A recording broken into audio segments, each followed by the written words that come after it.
A podcast? Did your radio show get canceled?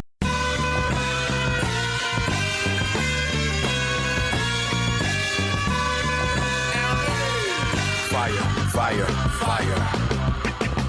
Low down and filthy, but the discipline is on point. Schooled myself, made my own dojo. A cold flow with the whole dose of soul. Maintain composure, even in theory. An anomaly, properties undiscernible to mere peasants. This week on The $1 Million Plan, I shortcut the entire process of making someone a millionaire by just inviting a millionaire on the show. Man, my work here is done. Sorry, Boris, for being on the show. Hi, Boris. Thanks for joining us. Hey, thanks for having me. I like that you're on the show called $1 Million Plan. Of course, we answer all financial questions. The point is to make people millionaires, but you're already a millionaire. And what I guess what you're trying to do, from what I understand, is you're going to lay out your plan for how you can retire successfully, and I'm going to see if it's a realistic strategy. Is that about accurate? Yeah. Excellent. Where shall we begin? You are, how old are you, 55? Am I making this age up? Or you're about 55 years old? I am 55, been married for 30 years. Wow. And our plan is to retire at 60. Retire at 60. Nicole, let's take a look at some of the numbers. So currently right now, Boris, your household gross annual income is $208,000. How does that break down? That is my salary of about $140. Okay. My wife's of about $58. And then some rental, some passive income. And then how old is your wife? I believe we're calling Natasha in relation to your Boris. Correct. How old is she in relation to you? We are the same age. Excellent. A couple months younger, she is. And your net monthly income, very frankly, is pretty low compared to your gross annual income. I assume it's because you're putting quite a bit of your income towards your company sponsored retirement plan, correct? Yes, we max out our plans. Which has you... So that was really... Yeah. Go ahead. Oh, sorry, I was going to say that's what I wanted to talk about is there are so many of these expenses, what I call expenses right now. Some of them are saving items that are going to go away once we're in retirement. Yeah. I think, and we looked at the spreadsheet you sent over, and it was pretty interesting. Nicole, do you happen to have, or will you be able to pull up that spreadsheet for us without too much trouble? Yeah, hold on. Okay. So Boris, what's interesting about that is that you reduce your expenses by something like 59% in retirement because you're not working and all those sorts of things. Exactly, yeah. I recognize there are going to be some new costs that come in, like long-term health care, and then some other things that may increase, like travel and dining and whatever. But just,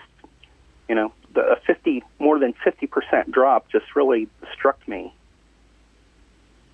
Yeah, it's one of those things of, you do have a lot of money, just FYI. I mean, you have just short of $2 million in long-term savings.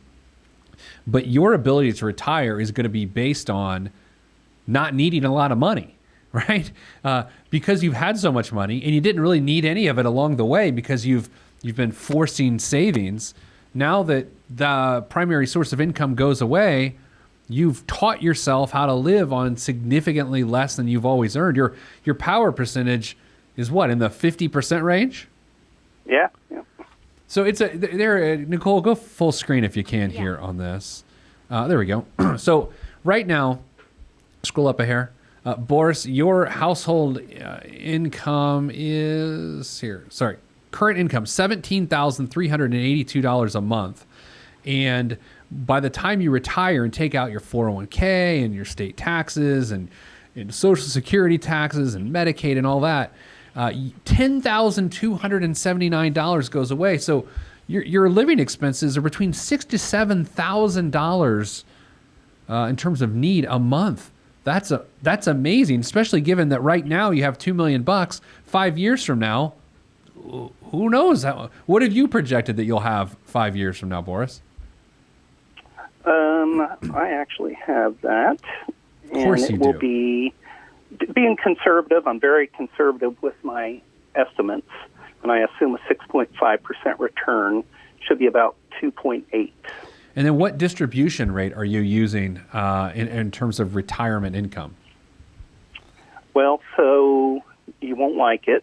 Good. It's loaded a little high in the beginning, Okay. because that's when we're young and healthy. Sure. So it's actually, and this is going to change. There's no way it'll play out exactly like this, but starts out at 5.8. That doesn't bother me, especially given that you won't be tapping Social Security anytime soon. You're sort of... Yeah, the plan is 67 for that. Yeah. So 5.8, so you're going to be pulling off... well, you tell me, you've done the math. How much income are you going to be spinning off? About 140 that first year. And that seems like more than enough. So it sounds like you've got some pretty intense travel plans, maybe? Is that a good guess? Yeah. Just, want to have a couple really good years and travel around and then eventually settle in. So how long has your plan looked the way it looks now? I mean, I would be surprised if it looked this way for 20 years. Maybe I'm wrong. I don't know what you do for a living. Maybe you're an engineer. Wouldn't be surprised. But if it hasn't looked this way for 20 years, how long has it been really in focus like it is now? Really about 8 years that it's been to the detail where I break it out at every single age. So and all of our 47 years assets. old. And 47 years old is when you said, okay, let's really look at this. What happened at age 47 that got you doing this?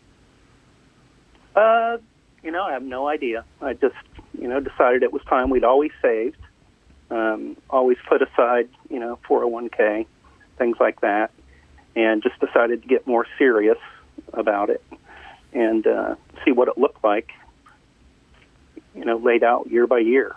What was your biggest sacrifice, do you think? I don't think we make sacrifices. I love when people say that, by the way. It's a trick question. We do what we want to do. We take great vacations. We are generous.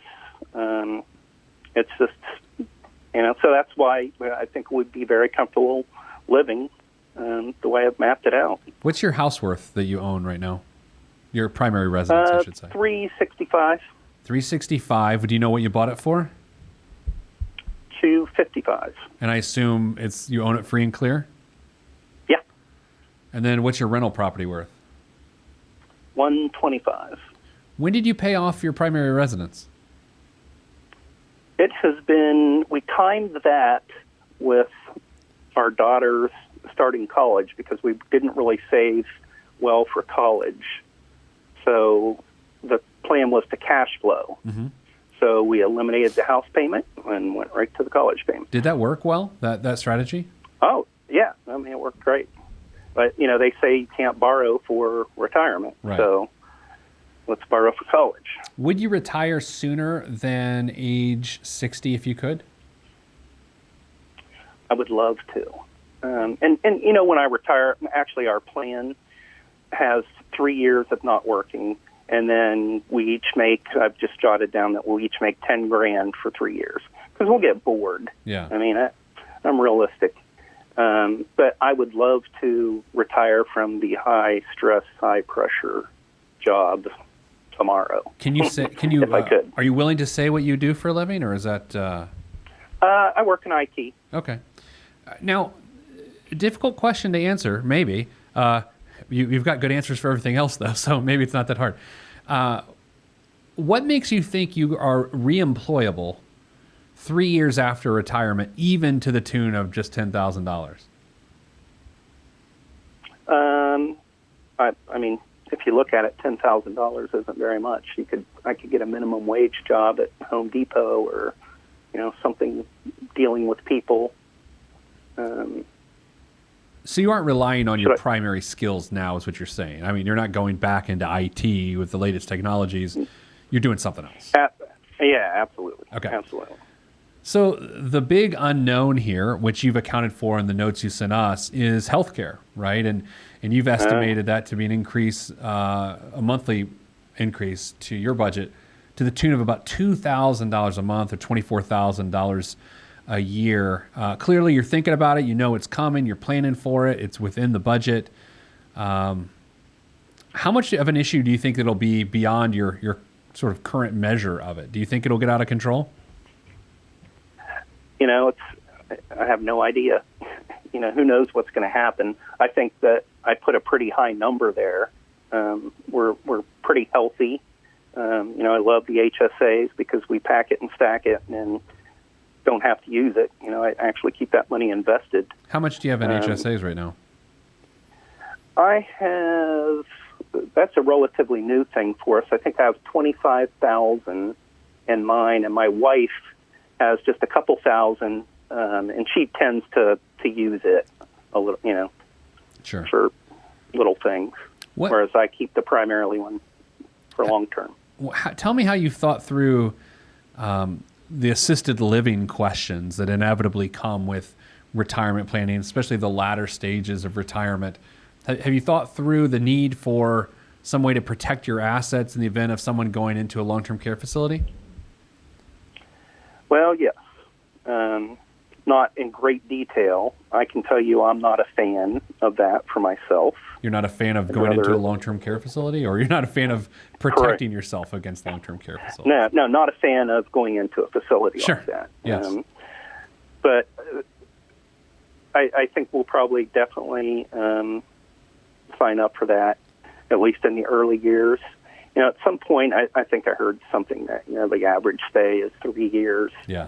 And so depending if everything goes to plan, we may have enough to cover that and not cause impact to the surviving spouse. Yeah, and if look, the weird thing about long-term care is there's no perfect answer of how do you mitigate the risks associated with leaving the person not in a facility high and dry without money.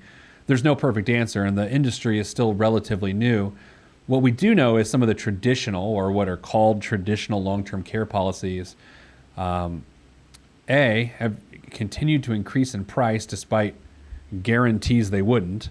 And you have people not being able to use their coverage because of the nature of how long-term care stays go. And so you've got this new version of these policies being created that are really asset-based long-term care. So Boris, what you would hypothetically do is to take $200,000 of your $2.5 million or whatever it is, and you would dedicate it to an asset-based long-term care policy, and that money acts as not only an asset, but also some form of a life insurance policy and a long-term care policy. So I think if at any time you're going to look and explore that risk as it is associated with your financial plan, I would look at the newfangled asset-based long-term care model. I think that's your best bet because the older versions of the plan are just falling to pieces these days. Yeah. So is that what they call the hybrid? Yeah. Or is it really newfangled? Yeah. I mean, well, it's not newfangled. I think I stole that off the Pringles can. That somehow, who moved my Pringles can? Someone moved my Pringles can on the set of... You ever watch PeteThePlanner.tv? Don't say yes or no, because it'll make me feel bad if you say no. But if you watch PeteThePlanner.tv, there's a Pringles can, and someone moved it, and I just realized it, and everyone just got it. You moved the Pringles can. I did? When did I move it? Last week sometime. We were recording something. Oh. Dusting. Man. I just had to yell at myself. Anyway, Boris, what else? What other questions can we address for you? I think that's it. I like your plan. I find it to be very realistic. I'd give you 10 out of 10 Peters, right? Which is that's a good thing, by the way. Yep. The only thing I would worry about is the hybrid or asset-based long-term care, and I would probably, if I were you, look at that prior to age 60. Okay. Prior to age 60, because how much of your retirement assets are non-qualified money? I know it seems like you've got a lot in Roth, you've got a lot in traditional retirement plans, but do you have any non-qualified retirement assets? We just started the push to get cash to build the emergency fund, if you will. Yeah. And we've got about $100,000 in it. Okay, that's great. That's really it. No other investment. Yeah. Other than real estate. I think prior to 60, because you essentially, when you get one of those hybrid plans, it's still based on mortality tables, right? Because it's hybrid life insurance product. And so the younger you are, the less expensive the insurance premium aspect of the plan would be. And so you get more bang Okay. for your buck because it can sit and grow, if you will. Grow is the wrong word for it, but it can sit and work for you, and not as much money of it is going to the indemnification of your health. Okay. Yeah, I'm going to look into that because right now one of my biggest financial mistakes that luckily hasn't bit us is my life insurance has always been through my work. Yeah. So I have their GUI or whatever, and Right. it gets more expensive every year, and I'm paying about $90 a month. Yeah. Now I'll say this, but I got to give a disclaimer too, because I do work for them. But One America, if you just Google One America long-term care, they've got some really good hybrid and asset-based long-term care policies that have that life insurance component. So check those out. But again, I'm not saying that because they pay me to say that. I'm saying that because it's true. So there's your disclaimer of the day, Boris. Yep. So I'm going to look into that because the regular, like you said, the traditional, I see my in-laws paying into that every month, and they keep complaining that the price keeps going up. Yep. And it's like at some point they could get priced out of being able to do that after they've contributed all these years, and then not be able to take advantage of the insurance when it's needed. And sadly, that's what we're seeing. We're seeing that a lot of people that they're getting priced out, or when the time comes, they're like, oh, good, I'm in a facility, which is not a good thing. But, oh, good, I get to use the coverage. By the nature of how things go, the coverage never gets used. Either someone passes away or someone's out of the facility. And a lot of times there's a 90 to 120-day elimination period, which is basically a time deductible. And by the time they're either dead or out of the facility, the coverage hasn't kicked in. So you're exactly right to fear that and to be suspicious of it. Well, excellent. Well, keep us updated. We like updates, so just shoot us an email and let us know what's going on. Great job. 10 out of 10 Peters. That's a very rare occurrence around here. You get a 10 out of 10 on the Peter scale. So great job, Boris. Awesome. Thank you. Our pleasure. All right, that's it for this week's show. If you want to be on the show, be on the show. Look, if our job is to make you a millionaire at some point in the future, that's what we try to do around here. But if you're already a millionaire and you want to be on the show, make my job easier. So just be on the show. PeteThePlanner.com/podcast. That's all we have time for this week. Make it a good one. If you want to be on this podcast and have Pete fix your money life, then hit us up at PeteThePlanner.com/podcast. You heard me. PeteThePlanner.com/podcast. Log on. This is for information purposes only. It's not the Swiss financial planning device. Consult a financial advisor. Released from Everest, the fresh is fresh, and you can call me E.T. Word to John Tesh. Let me bless this harmonic presentation. It's amazing, so amazing. I'm the reason. Salutations, I bring you love, trying greetings from a faraway land. I am the sole controller. Put the remote down and let me take control. You're now a part of my zone, so enjoy yourself. Love Tron can restore your health. I bring you greetings, salutations. How you doing?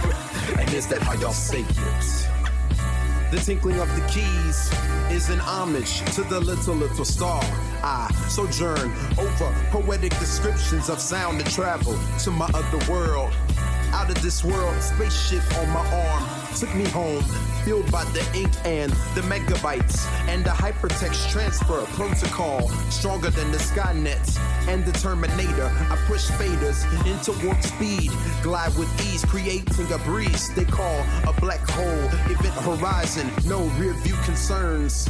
This I adjourn, and beats I burn. This I adjourn, and beats I burn. Salutations, I bring you love, trying greetings from a faraway land. I am the sole controller. Put the remote down and let me take control. You're now a part of my zone, so enjoy yourself. Love Tron can restore your health. I bring you greetings, salutations. How you doing? And is that how y'all say it?